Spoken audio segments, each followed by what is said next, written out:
All right. Hello. I'm here with Michael Servino. Michael is an Good morning. awesome gentleman. He is someone that I worked with for quite a while, and we had a coaching relationship together. And he offered to just talk about the experience. Other people could learn what it was like working with me and could celebrate some of his wins in the engagement. So that's what we're here to do. Cool. So Michael, tell me a little about, just give a little intro about yourself, a little background about your life, and why we started working together. Sure. Yeah. So I think that a little about me is I am approaching 50 and married. I got a couple of kids. I've done work, what I would call work on myself and kind of my inner life in a bunch of different formats. And one of the things that I've carried about myself, or story I tell about myself, one of the things that holds me back is that in all of my life I judge that I've never been an athletic person. I have not been very conscious around health issues, what I eat, exercise, and hitting the point in life where I'm at, I wanted to change that. I wanted to be interestingly enough, where this started with Joe is I wanted to have six-pack abs, and I wanted to be going to the gym, and I wanted to meditate a certain number of times a week, and I wanted it to physically look different than I do. And that was the starting point. And I reached out to Joe because of his health and wellness practice to give me some guidance on, okay, how do I start eating better? How do I start exercising every day? What exercises should I do? That was the starting point. And one of the things that Joe, in working with him, helped me to see and really embrace is that's actually wasn't a good starting point for me. That what I really needed to shift to was shifting my thinking and kind of my feelings around exercise and around food to a different place. And that was part of the work that we did together, where, what I weighed, what I looked like wasn't the criteria that I was judging myself on. But that what it was really about was, how do I feel after I exercise? How, what way do I reward myself emotionally and, physically, if that is needed after I've exercised, to kind of drill in that, hey, this is something that's good for me. And, how do I, what am I doing every day to shift my thinking from, God, exercise is a freaking chore. And I got to get up and do this. And, then when I didn't, I would be slinging arrows at myself, like, you're bad for not exercising, you're lazy, and shift that whole frame to just taking it a step at a time into a new way of being for me. And what does that look like? And be okay that I'm going to fail. That there's going to be weeks where, I don't exercise on Wednesdays like I said I was going to be, and I can practice a little self-forgiveness around that. Like, all of that I just unpacked is a completely different way of thinking than where I was when Joe and I first started working together. Because I would, my history is, throughout my life, I have had good 2-week to 6-week stretches of getting it, quote, right, where I was exercising regularly 3 times a week. And then somewhere I'd get to at week 3, I'd start to dissipate a little bit, and I'd miss a Wednesday, and then start beating myself up because I didn't exercise on Wednesday. So then I get to Saturday, it's like, well, what's the point of exercising today because I missed Wednesday? And then, by Wednesday the following week, I'm just like, yeah, I'm lazy. I'm not an exerciser. And I just stop. And that was my pattern. So a lot of my work with Joe was him showing me, hey man, this is the mirror, this is the pattern, and do you see it? Okay, now that you see the pattern and the judgments that you've made about yourself, how do you want to shift those? What do you want the story to be? And then what are steps you can take this week to start to rewrite that story? And what's then week 2? What's the steps you can take this week to reinforce that new story about yourself?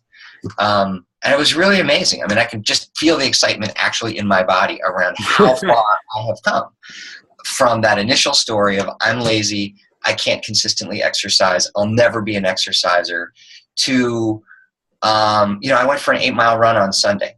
Didn't have to, but I wanted to, because I'm now really excited about running because of how it makes me feel.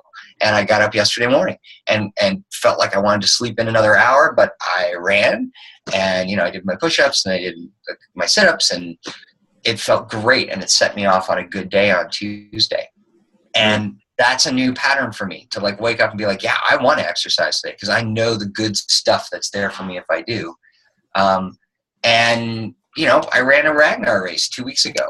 I put in 18 miles over 36 hours, and I couldn't have done that 6 months ago. I couldn't have done that 2 years ago. I couldn't have done that like 3 months ago. But I'm in a place, where that became my goal, and it's not passing. It's not falling off, which for me is huge. That it's now become a part of me that, eating well, being conscious around what I'm eating, being conscious about getting some form of exercise in on a regular basis. And that can, and it's okay that it looks like a bunch of different things, riding bike, swimming, running, that it's okay that if it be at a different time, for me, it does, doing it every single day at the same time, the same set of exercises is just, that doesn't fit for me. And I learned that in this process. Like, okay, I'm not a guy who, exercises every other day, the same set routine at the gym. That's not me, but who I am is I'm a little more adventurous as an exerciser. I like to swim. I like to bike.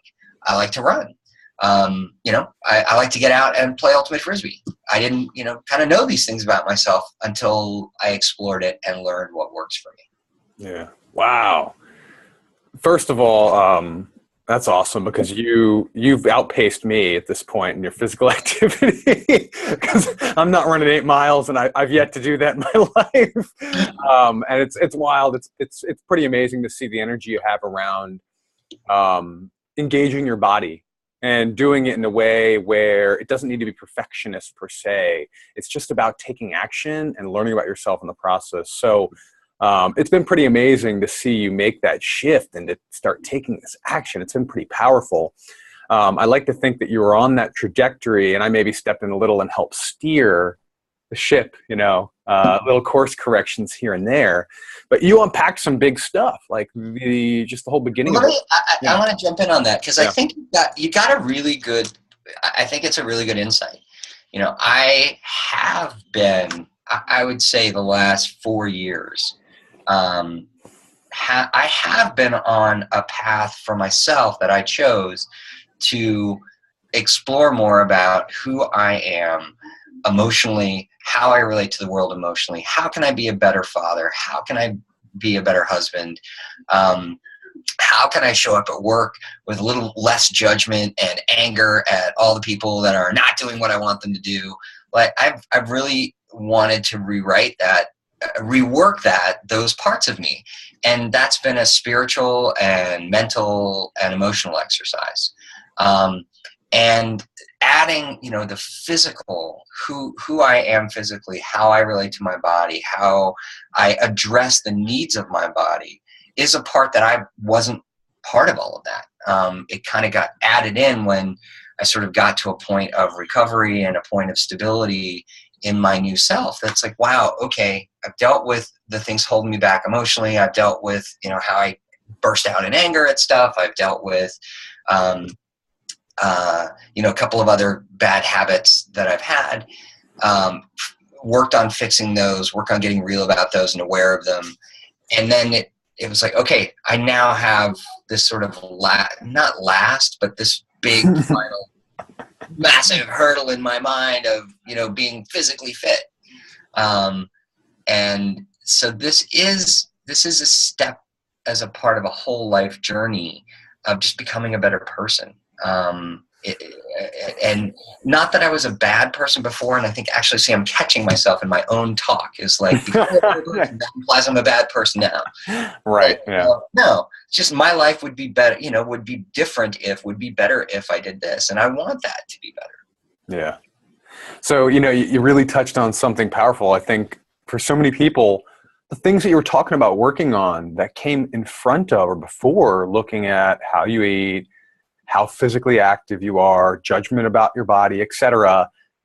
That emotional work, that clarity around who you are, the way you show up at work with your family, for you, that kind of had to come before taking the actions. So I think, what you highlight there is for a lot of people, they keep beating themselves up about why they're not able to be consistent with their health-based habits, with their self-care, with their exercise, with their diet. And for so many people, there are obstacles in the way. And the obstacles in the way are that deeper connection to who we are and understanding about how we operate. So for you, it was kind of on the other end. You had to clear those blocks before we could do this kind of work. Mm-hmm. For some people, my experience is stepping into working on themselves physically opens the doorway to working on themselves internally, opens the doorway to them working on themselves and finding more about who they are and how they operate emotionally, intellectually, spiritually. But they all kind of have to happen together. At the end of the day, it's all about getting ourselves to a point where we function in a way that we're really proud of. Yeah. So much of that has to do with managing our energy and managing our relationships. And so often people just look at these levers of food and exercise and think they can just pull them without there being an impact on the other parts of life or without shifting the other parts of life. And it's not a holistic approach. And I think that's why so many people have that 2 weeks and they're good, or the 6 weeks and they're good, or the 6 months and they're good. And then they fall away. So for you, it was definitely like right place, right time. And I just wanted to call that out, and hearing that in what you just had to say, it was pretty powerful. Well, I think the right place. Yeah, no, I think the right place, right time is just a matter of a person, me, and a more generalized a person, just being open to learning, being open to learning about themselves, being open to take a look at themselves, being open to trying some things and being open to making some mistakes along the way and learning from them, right? And I mean mistakes with a little m. It's just trying experiments, I think, is a better way to put it. And what's amazing to me is, I've before you and I started working together, I'd been doing retreats, and I'd been doing retreats with my wife and retreats on my own, and I had a men's circle that I'm a part of, and doing a whole bunch of things to work on my inner self.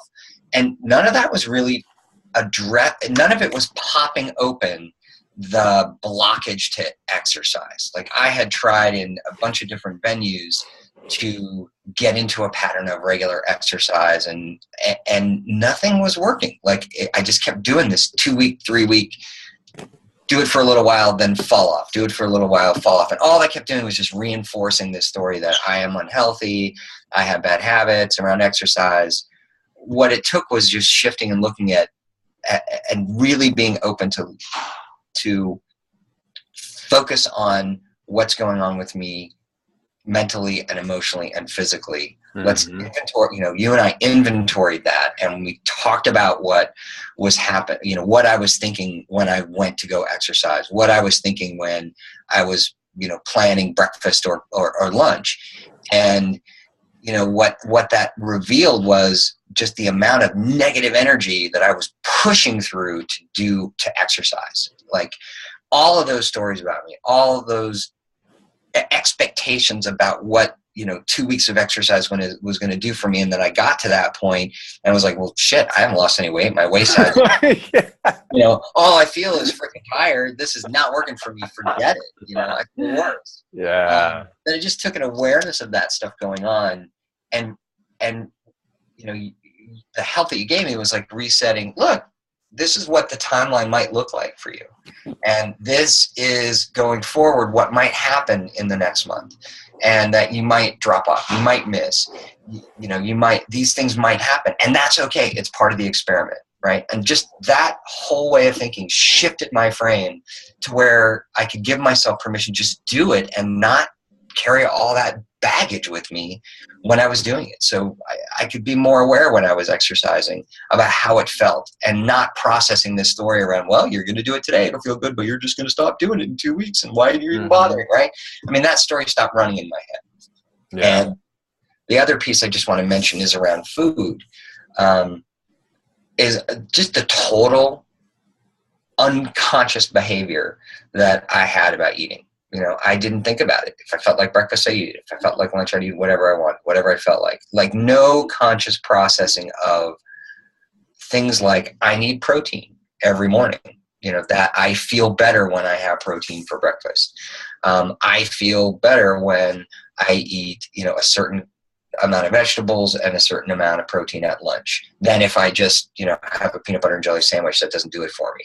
So by paying attention to how I feel and the energy I have around food, and how I use food, like when I use it to reward myself, when I use it to comfort myself, right?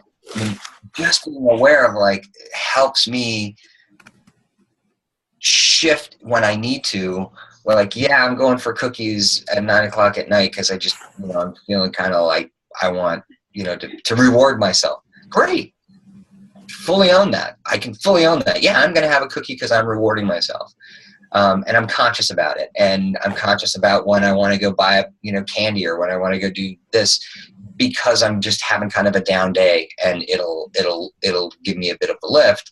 I stop myself and, like, you know, I've got other ways that I can shift my energy when I'm sad, or shift my energy when I'm feeling a need to be comforted.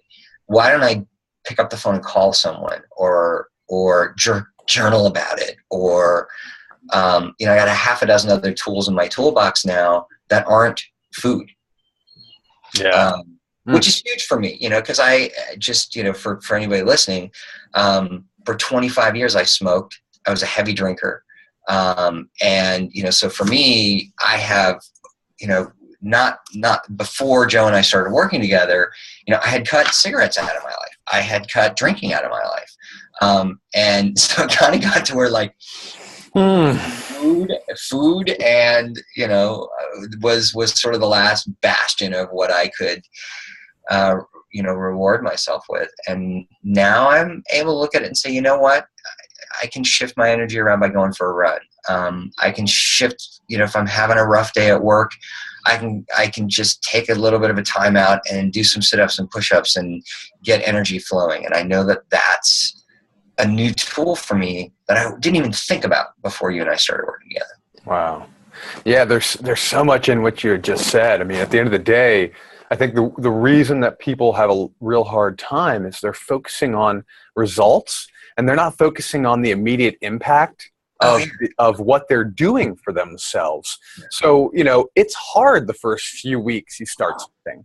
You don't feel the change right away. But when you start to bring your awareness to it, and you start to bring consciousness to it, whether it be food or exercise or smoking, whatever, that's the fertile ground. That's tilling the soil for even the beginning of transformation and for growth.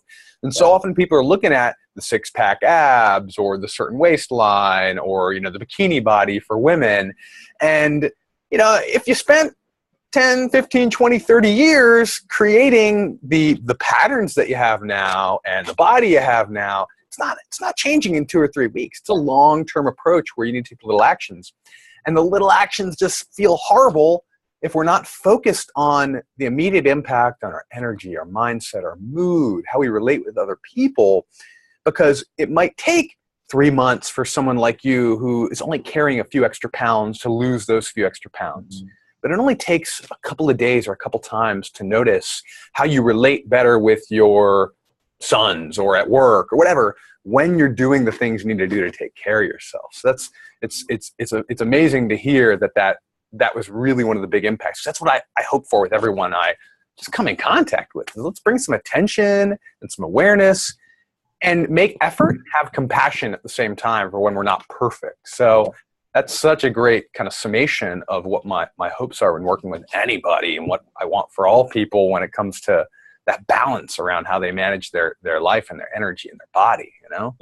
Yeah. And beautiful. You know, it's funny you said. I have a little bit of an anecdote from this morning.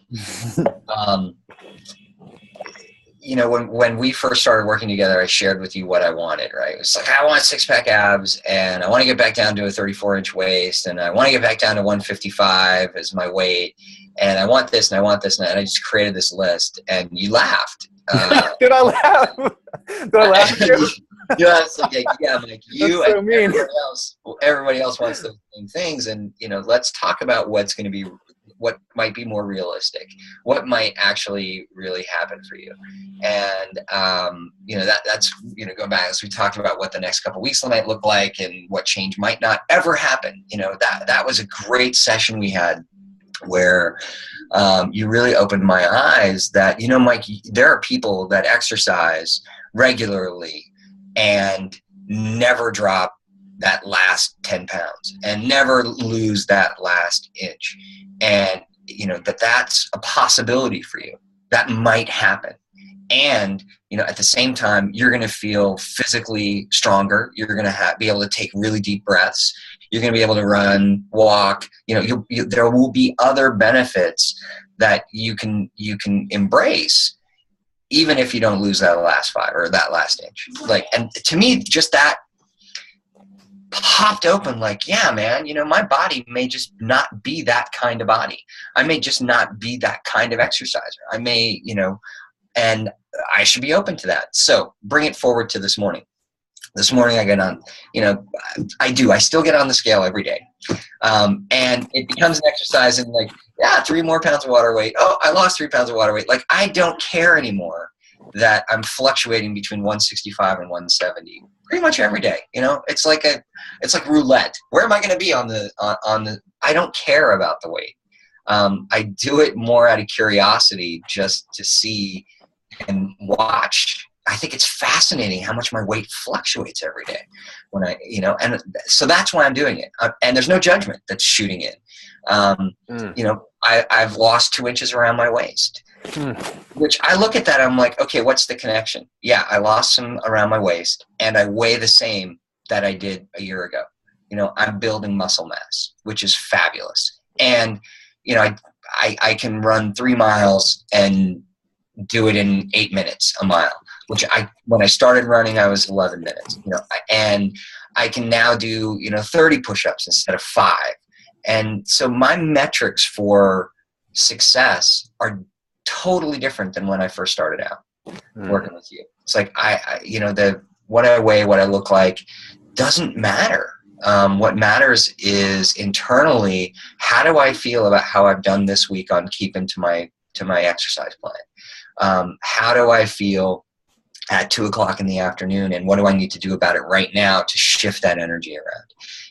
It's just, I didn't know that those ways of thinking were possible, and I didn't know that how they would work for me, or if they would work, and what benefit they would have. That it just was, the whole way of thinking was completely not on my radar. And I think what I'm really grateful for is you brought those things into my awareness. And in the course of working together, that it's what's what I'm looking. In the course of working together, bringing forward, you could try this, you could try this, you could try this, and see 2 of the 3 might not work for you, and that experiment with them, see what fits, and keep what fits, and let the rest go. And that was really helpful, because I worked through a lot of different techniques and tried a bunch of different things with you that I wouldn't, some of them didn't work. It's like, yeah, no, didn't help. And I could let it go. No story, no judgment, no guilt. It's just like, yeah, that didn't work for me. Let's try something else. Yeah. And it's hard to be in that place. It's hard to make real progress when we're focused on what I'm going to call our lower goals. So the 6-pack ab, the certain number on the scale, those are lower goals. But how much energy I have, what my mood is like, the example I'm setting for people I work with, live with, part of the family, those are the deeper goals that if we focus on them, they help us create the consistent action. Yeah. It's kind of like, I'm building a business. So if I were to do a certain action for 2 weeks and go, well, I'm not a millionaire yet, I'd be missing the point. But if I do a certain action for 2 weeks and I go, wow, I've learned a lot, I've connected with people, I've helped people, if I continue to do that, things will continue and things will work out. That's kind of the focus. That's really the important part, is those higher goals. And also, just one of the things I love in what you just said was learning how to be a good scientist.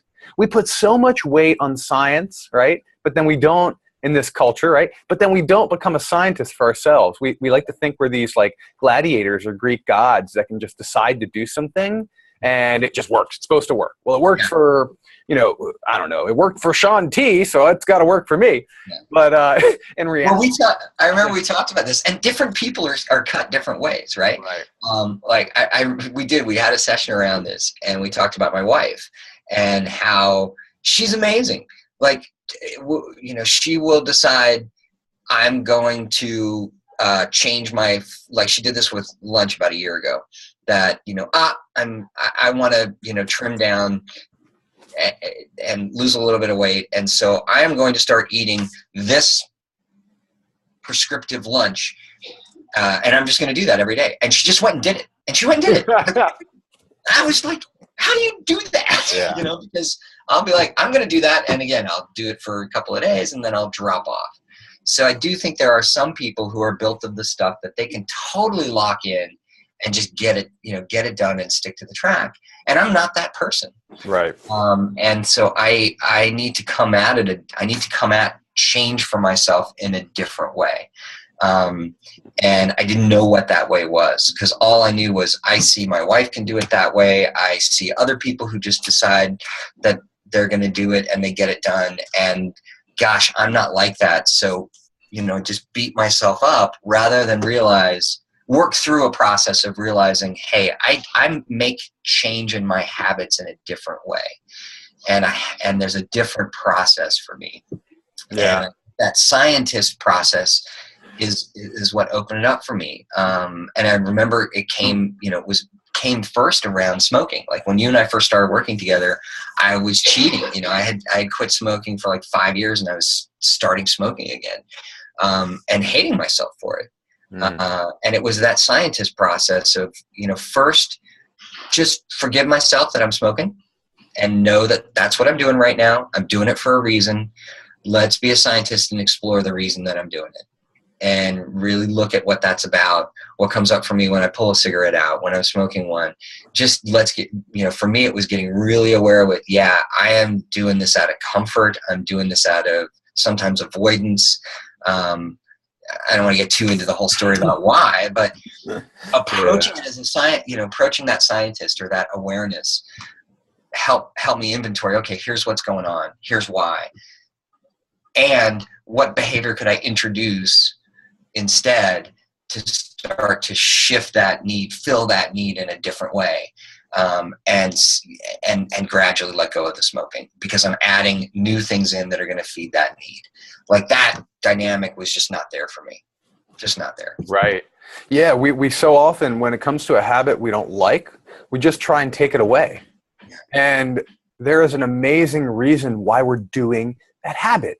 And we have to love ourselves for that reason. We have to recognize the reason. And then we probably have to figure out something else that fulfills that reason. And so often people are just, I've done this and I do this and everyone's done, where we just think we have to be the soldier and the warrior and the gladiator. Just put the shoulder down and get the work done.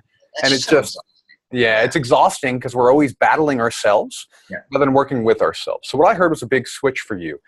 You learned that the ability to just decide, I'm going to do this and stick with it, is not necessarily in your skill set. So you're focusing on what you can't do and what you see others doing. Meanwhile, there's all these powerful skill sets, capabilities, and gifts that you have that you can leverage. And I say you, I'm speaking about you, but I'm speaking about everybody. We can leverage what we're good at. So if someone's creative and if someone's, likes to go with the flow, then we got to use that. We got to figure out how we use that to help you step into action. I don't care what we're talking about. It could be anything, health related. It doesn't matter. Family related, business related. It doesn't matter. We have to recognize that we need to value other skill sets and other gifts and benefit from them.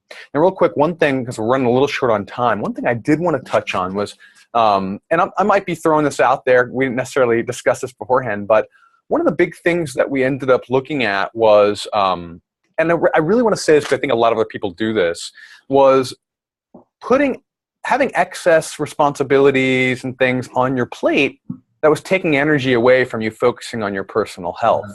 Yeah. Do you want to speak to that for a second? Because I really think this is like learning from what happened with you in this regard is something that I think a lot of people can learn from, because I think so many of us do it because we're culturally conditioned to do this. Yeah.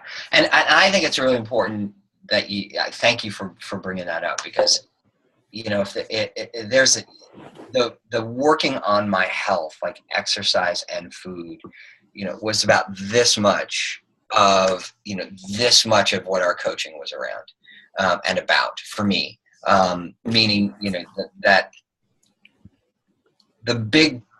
I think one of the biggest things we worked on, and a huge message that I've now embraced, or a huge way of being I've embraced, is that I know I overcommit, and I overcommit to volunteer work and to stuff at work, and I say yes to a lot of things. And what that does is create a huge laundry list for me of stuff that I have to do that puts tremendous pressure on me. And exercise is one of those things on the list, and eating right is one of those things on the list.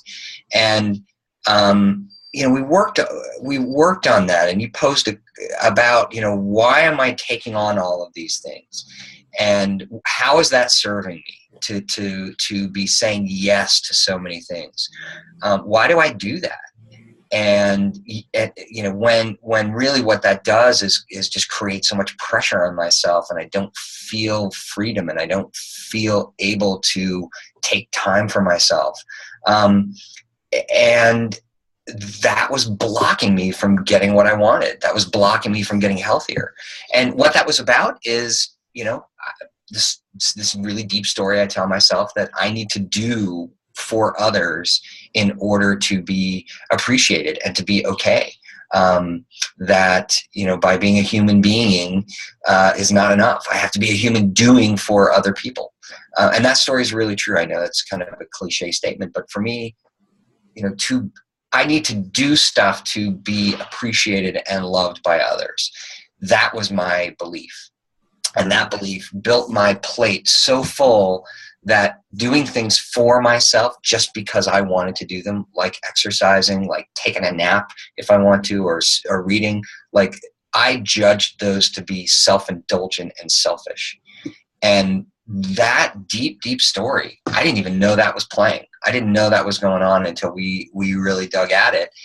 And, you popped a question to me that just sort of shook me up, and I'm still processing it, which is, what would your life look like, Mike, if you didn't do any of these things? What would that open up for you? What might that create for you? How might you be different if you didn't do any of these things? What might that make room for? Like, wow, that's a huge question.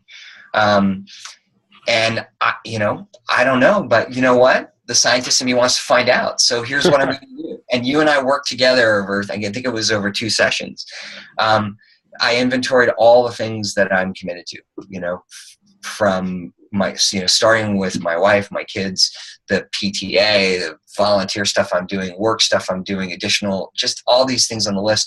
And we started to work through, like, what dragged me down and really sapped my energy, and what really gave me energy, what really fit my sense of life purpose, and what gave my passions, and what didn't. And we just sorted through that. And I started saying in a good way, with integrity, like, no, I'm going to quit this volunteer thing. No, I'm not going to take this on anymore. No, you know what? This decision about this new thing I'm going to do, I'm going to put off till October to create some space.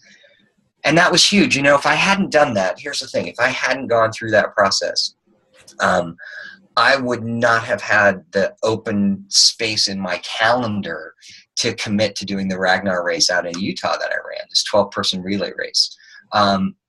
Because if I had stuck to that old set of commitments, I would have been signed up for a training around something that I didn't actually really care all that much about, but I was doing out of obligation.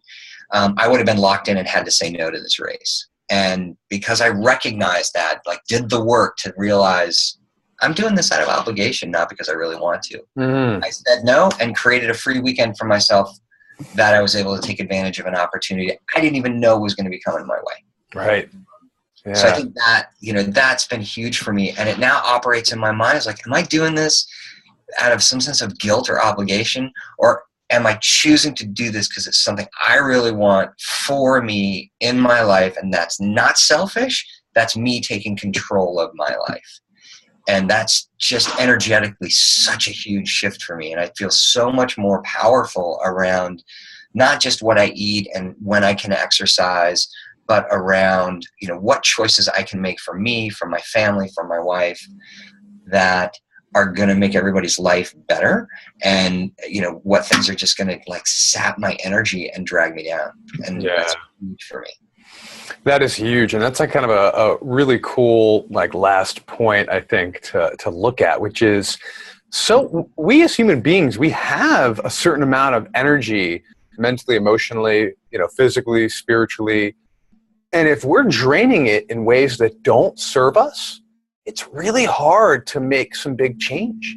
And you were doing something that I think a lot of people do, which is we take all this leadership capability, all this ability to serve others, and all of this juice and energy behind it. And we only have a certain economy available. We only have a certain amount in our bank available, and we can't judge that amount. We can't wish a certain amount that doesn't exist for us. So if we're putting too much leadership energy, too much leadership time out and in service of others, it's counterintuitive, but we are limiting our ability to serve ourselves. Mm-hmm. So it's such a beautiful kind of last point that you bring up there, because that's something that's standing in the way for so many people. Really, to be generous and to care for others, we've got to take care of ourselves first. It's put on, the plane's going down, put on your own oxygen mask before you help others. Because if you can't breathe, you're not very helpful. Yeah. And I've done enough, I've done enough sort of work leadership training and other kinds of trainings that, this sort of cliche thing is like, list the top 5 most important, people in your life. And, people will list out 5 people. It's like, are you number 1 on the list? If you're not number 1 on the list, you're not doing your life right. And, I laugh at that, and it's true.